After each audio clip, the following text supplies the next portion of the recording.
जय हिंद साथियों।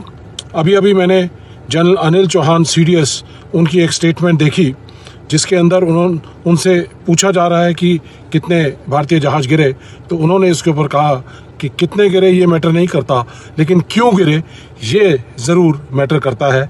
और हमने एक टैक्टिकल मिस्टेक की और उस टैक्टिकल मिस्टेक के बाद हमने रेक्टिफाई किया, रेमेडी किया और 2 दिन बाद हमने सभी अपने जहाज उड़ाए। इसका मतलब ये है कि 6 और 7 की रात को कुछ ना कुछ तो ऐसे हुआ है जो कि छुपाया जा रहा है, देश से छुपाया जा रहा है। और यहाँ पर मैं याद दिलाना चाहूँगा कि जिस तरह से एक्सटर्नल अफेयर मिनिस्टर ने कहा था कि at the start of operation हमने पाकिस्तान को बता दिया था कि हम आपके टेररिस्ट ठिकानों पर अटैक करने जा रहे हैं, तो इसका मतलब ये टैक्टिकल मिस्टेक थी कि आपने अपनी इंफॉर्मेशन को पहले से ही दुश्मन को बता दिया, सरप्राइज खत्म कर दिया, शॉक एक्शन खत्म कर दिया, सीक्रेसी खत्म कर दी, और जिसकी वजह से हमारे देश के जाबाज पायलटों को, हमारी जाबाज एयरफोर्स को शायद कहीं नुकसान उठाना पड़ा है।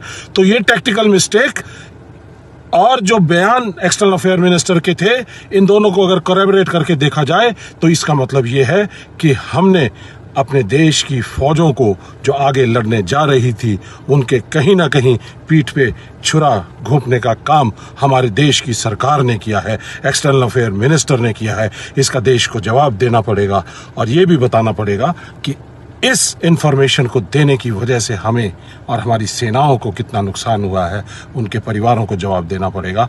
तो इसलिए इमीडिएटली पार्लियामेंट का सेशन बुलाया जाए, ऑल पार्टी मीटिंग बुलाई जाए और ये सभी तरह के तमाम खुलासे किए जाएं, बताया जाए, सारे देश को कॉन्फिडेंस में लिया जाए और जवाब देना पड़ेगा। मोदी जी कब तक छुपेंगे? धन्यवाद। Thank you.